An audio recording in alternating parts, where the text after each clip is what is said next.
E aí, pessoal, vamos lá então? Segunda parte da explicação sobre José no Egito. Então vejam bem uma coisa.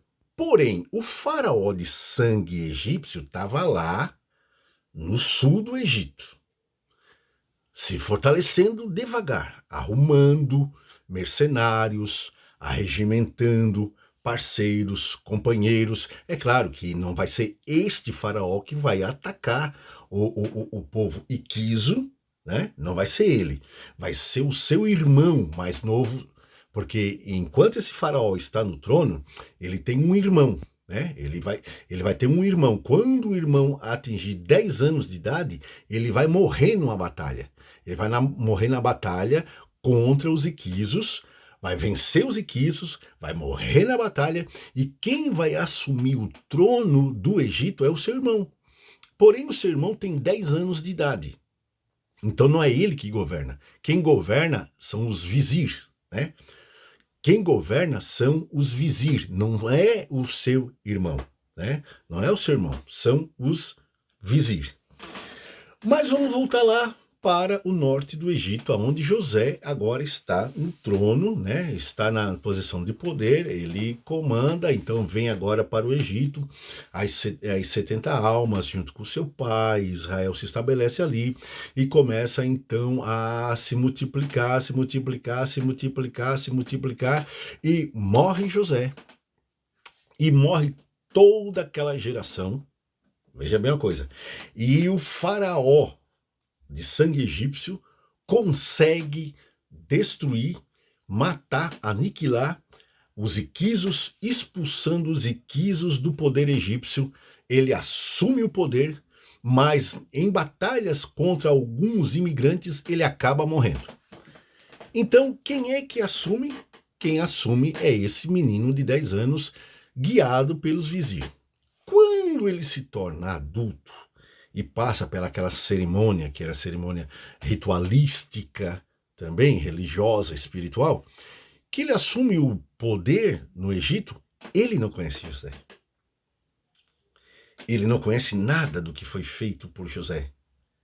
E ele não quer nem saber. Além de não conhecer, o ódio deles é tão grande pelos estrangeiros que ele não quer nem saber. O que ele faz?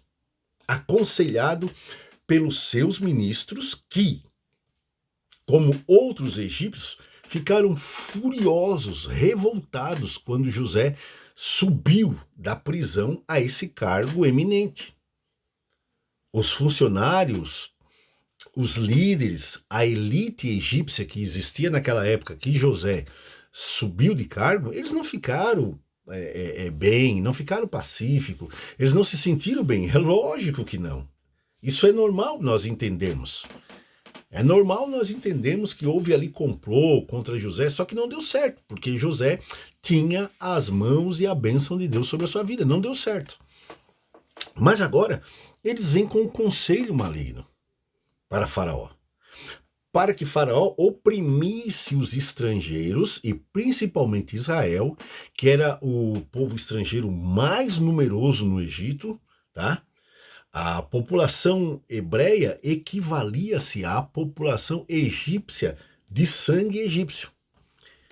Segundo alguns historiadores, alguns comentaristas, no Egito tinha de 3 a 4 milhões de pessoas naquela época.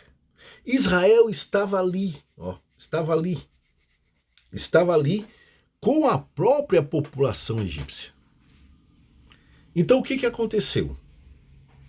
Faraó oprime Israel, não só Israel, mas os outros povos, agora você está entendendo também, os outros povos imigrantes também, e esse faraó, ele não conhece nada de José e ele não quer nem saber, porque este é um faraó de sangue egípcio. Começa aí, então, a 18ª dinastia dos faraós do Egito. Os verdadeiros egípcios, né? Os faraós de sangue egípcio. Então, foi por isso que José foi levado ao poder, porque no trono do Egito tinha um soberano asiático de sangue camita, cananita, cananeu, Canaã, tinha ancestralidade comum com José. E também não tinha compromisso com os egípcios. Por isso que ele assumiu o trono do Egito e presenteava os cananitas, os asiáticos e povos de outras nacionalidades que não eram egípcios, porque não foi só José que foi beneficiado por eles. Outros povos também, pessoas de outros povos, recebiam dádivas e donativos dele assim, a Miguel, como diz o outro, né? Porque ele não tinha compromisso nenhum. Mas quando os egípcios subiram ao trono, a coisa então mudou e mudou drasticamente. Foram 400 anos de opressão, ou seja, os egípcios tomaram de novo a rédea do poder e não largaram mais até enquanto Deus não veio e não esmagou eles. Eles aprenderam a lição. Por isso que falaram, vamos oprimir os judeus para que, porventura, não vindo uma guerra, eles se juntem com os povos contra nós. Por quê? Eles já estavam com a barba de molho. Isso já tinha acontecido lá com os iquisos. Então eles não poderiam deixar acontecer novamente. Tanto é que quando Israel começou a se multiplicar, aquele medo deles ali é porque Israel já estava passando o número de egípcios. Então tiveram aquela ideia de matar os primogênitos, as crianças, não eram os primogênitos, eram os filhos de sexo masculino que nascia, para jogar no rio. Por quê? Os judeus já estavam passando. Eles já estavam passando, quanto mais oprimidos eles eram, mais eles se multiplicavam. Então Faraó, junto com os seus conselheiros, tiveram essa ideia de matar os filhos homens que nascessem dos judeus. As mulheres não, por quê? Porque poderiam se misturar com os egípcios. E os filhos que nascessem era contado como filhos dos pais e não da mãe. A filiação não era contado pela mãe, mas era contado pelo pai. Entendeu? Então, quando Israel sai da terra do Egito, depois de 400 anos, a Bíblia diz o quê? Sai também uma mistura de povos juntamente com Israel. Ok? Era esta a razão porque José subiu ao trono, ao poder, né, no Egito, e porque Faraó não conhecia José. Ok? Tudo certinho? Deu de entender? Tomara, gente, que essas explicações que eu tenha dado para vocês venha somar, né? E eu fico muito contente quando vocês interagem, quando alguém interage, né?